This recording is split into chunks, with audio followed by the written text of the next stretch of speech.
Hello, everybody. I am going to do a brief introduction to a workshop that I'm going to be teaching tomorrow, and it'll be on Zoom. And you can register on my website at biocognitive.com.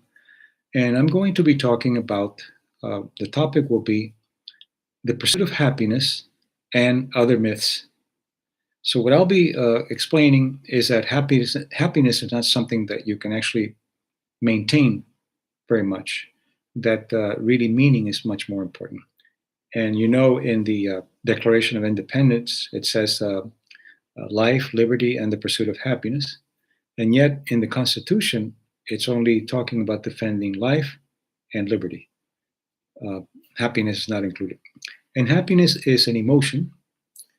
And what I'll be talking about is the meaning of joy. And joy is not an emotion, joy is a conglomerate of very exalted emotions. I'm also going to be talking about why happiness is not sustainable, why there are other ways of maintaining what you would consider happiness at a deeper level, which is the joy that I'm talking about. And joy has to have some kind of a moral compass, not self righteous, religious, or fundamentalist, nothing like that. It just has to have some kind of compass that you go by where you can test your truth with that terrain that you have set up for your morals. And much more than that. But also, the most important thing is that the immune system responds to joy, to meaning, more than to happy or sad. The different emotions and different psychoneurological reactions to happiness and to joy. Joy is more sustainable and it happens in the middle of a storm. Happiness comes and goes, and it has different um, processes that are not as sustainable. And also, I'll be talking about the myth of the Nordic countries being the happiest in the world. They're not. They appear to be the happiest, but number one, happiness is not the way to measure the meaning. But also, there's some other problems that are coming up. You could say you're very happy and still have an addiction or have a depression and other kinds of problems that are saying that you're not happy. So, those of you who are joining me, welcome. And if you have any questions, go ahead and write them, and I will try to answer them for you. But again, the workshop is going to be tomorrow, Sunday the 21st, from 3:30 to 5. That's Central Time. That's Nashville time. And you can register for it on my website. And I think that you'll find it very helpful in finding the meaning of what you're doing. And rather than pursuing the happiness in the usual way, looking at what matters in the sense of wellness and longevity. And some of this information I get from working with centenarians, people who are 100 or older that have worked and anthropologically studied all over the world. And they may not be very happy, but they're very joyful. Or they may be very happy and not as joyful. But what I did find is that they have the serenity that you get with joy, not with happiness. It comes and it goes. So this will be an interesting opportunity to learn about yourself, to learn about the emotions, how they come about. And there are only about 7 emotions. For example, love is not an emotion. Happiness is, unhappiness, startle, disgust. Those are about 7 emotions that were found across all of the cultures. And one of my professors at Vanderbilt was one of the founders of this or discoverers of this, Carol Lizard at Vanderbilt, and then also Paul Ekman at another university. They pretty much converged that emotions are universal. The cultures will give it a flavor of how it's expressed, but what we would think love is an emotion is not. It's a conglomerate. It's what's called a family of emotions that have to do with many of the wonderful things in life, like empathy and so forth. So I'll be explaining all of that. Right now, this is to tease you into looking into it because, of course, this is just an introduction. But I think you'll find it very helpful in looking at how your relationship is working, how your health is working, and your wellness, and how you can improve that by looking at the meaning of your life rather than how happy or how sad you are. Also, I'll be talking about how happiness at work does not have any correlation with productivity and wellness. You could be very happy and very lazy, or you could be very unhappy and very productive. So, happiness is not a good predictor.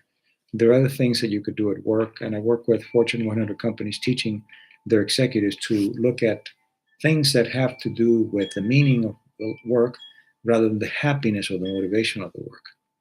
I'll be discussing how motivation is a manipulation because it's asking you to do something that you wouldn't do unless you got motivated for. It's rat psychology, and it really doesn't work very well. It gets the job done, but it's not sustainable because you constantly have to give the cheese to the rat, and we're not rats.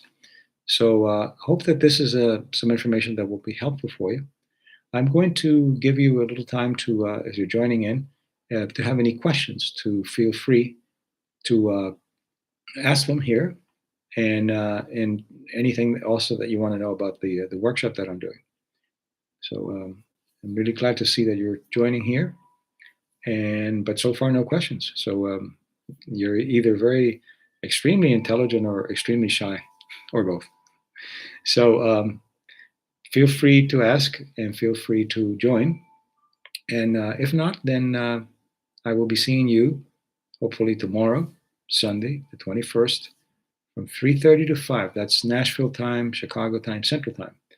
And you can adjust to, for example, if you're in the which is Pacific time. Yeah, Pacific time would be 2 hours behind. Mountain time would be 1 hour behind, and then Central. And if you were Eastern time, like New York and places like that, it would be 1 hour ahead. So be aware and look at it and join me. I think it'll be well worth it. And we have some other people coming in here. Oh yes, someone is asking. Lisa Maria is asking about my strong uh, suggestion of why you should not tell your age. The reason for that is age is a way to, and this is not about the workshop, but I'll give you a freebie here. Age is a way to block you and encapsulate you into an identity, which then automatically says, I want to know you for how long you've been around rather than for what you have done with your life. And I argue in my two books, The Mind Body Code and The Mind Body Self, that growing older is really the passing of time. But aging is what you do with time based on your cultural beliefs. And if you put into a box of middle age, psychoneurologically, you're already saying, okay, this is only the half of my life and the other half is probably downhill. Or if you're told a particular age, then the culture will try to bring you into that portal of whatever it is, whether adolescent or middle age or senior citizen. And then if you try to live in a non-aging way, so I live in an ageless world, then they will tell you at 20 it's okay to go to college, but if you're 70, you're too old. You should just stay home and enjoy your retirement. And what that does is it kills neurons. It doesn't allow you to grow. That's why a lot of people who retire into happiness live 4 to 5 years or get sick on the first year because the brain and your immunological processes were not made for that. They were made to live agelessly, so you don't age by observation, but also to always have curiosity as a high component in your life. High level of curiosity helps with longevity. Let's see. Oh, I own the Mind Body Code and can't wait to read your newest book. Well, the Mind Body Self came after that, but I'm also going to be, which will be coming out next month, and this will be a novel, but it'll be a novel based on science. It's called The Phoenix Self in Search of Methuselah, which I give specific information about longevity based on fiction, but with good psychoimmunological research and good longevity and mind body research. So that will be coming out next month.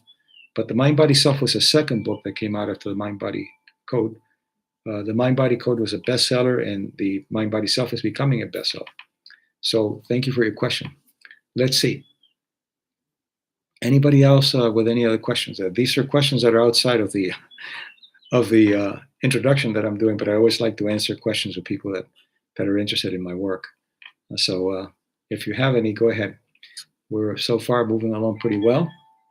Okay.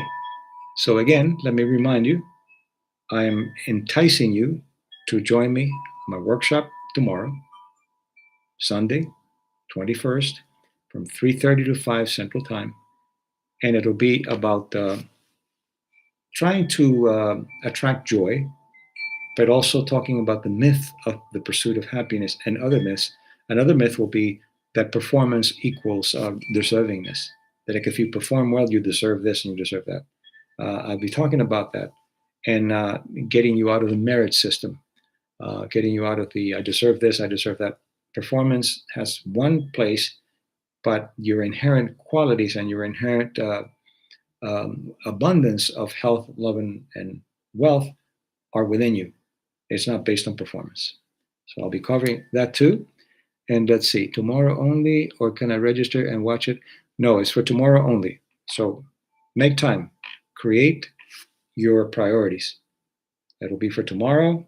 It'll be personal wisdom that will be lost to the drift if you don't sign up. Why? Because I know some people have to work and you have other commitments. I understand that. But sometimes we don't make commitments because we know that it's recorded and then it doesn't become a priority. So if you're able to do it, do it. If you're not, don't worry about it. You can read my books, but I'm not going to be recording it just for that because I want to create an immediacy and a sense of urgency so that you can do something for you because you're worth it. So I hope that you're able to make it, and I hope that it's not conflicting with something important like work or family. But if not, then no excuse. Be there. Um, let's see. I keep reading all these things here. Wonderful. A lot of people are showing up here and requesting all kinds of information. Another thing that I can tell you while people are asking questions about the workshop, I have a concept now that I'm really enjoying, and I call it "Wear Your Intentions." And what I'm doing is I'm coming up with like what I call Marioisms, and I'll have T-shirts and shirts and other kinds of wear with those um, Marioisms, as well as some of my art. So basically, you will be wearing your intentions. And the idea behind that is that if you have a particular, let's say, a quote, for example, growing older is a passing of time, aging is what you do with time based on your culture, you wear that, it will be a symbolic way of you beginning to live that consciousness, a symbolic way of embracing and embodying a consciousness that you're reading into yourself, but you're letting other people see it and having an opportunity to also connect with you on that. And I'm doing what on bullies, on an antidote to bullies, and that shirt is already out and it's doing really really well.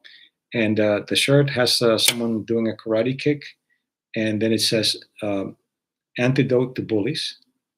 Do you want to be my friend, or do you want to go to the hospital? And I did a workshop or a little webinar on dealing with bullies. And I think this is something very important. No one talks about what happens when a bully hits you. And if you walk away, the bully continues to hit you. Many scientists have lost their backbone and they don't talk about these things. They only give you what's politically correct. Walk away, be cautious on where you are, be around groups. But the real world doesn't work that way. The bullies will seek you out.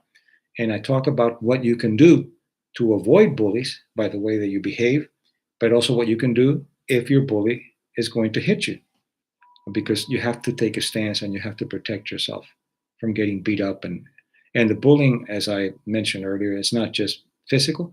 There's a lot of online bullying, but the dynamics are very similar. So I'll be talking about that. So let's see. Before I leave, any other questions that I have not answered? I guess we are done with the questions. So once again, I will remind you that I'd love to have you register for this workshop that I'm going to be doing, just a one-day workshop, and it'll be an hour and a half from 3:30 to 5 o'clock Central Time. Remember, Central Time, Nashville time, or you can say Chicago time. And you can register on my website at biocognitive.com. You go there, and all the information is there on the registration and how to do it. So I'm so glad that that you're joining me. Let me see if there's anything else here. Uh, no, I think that's about it. Everybody's questions have been answered. And stay tuned and enjoy and have a wonderful weekend. So I will talk to you soon and hopefully tomorrow. Enjoy.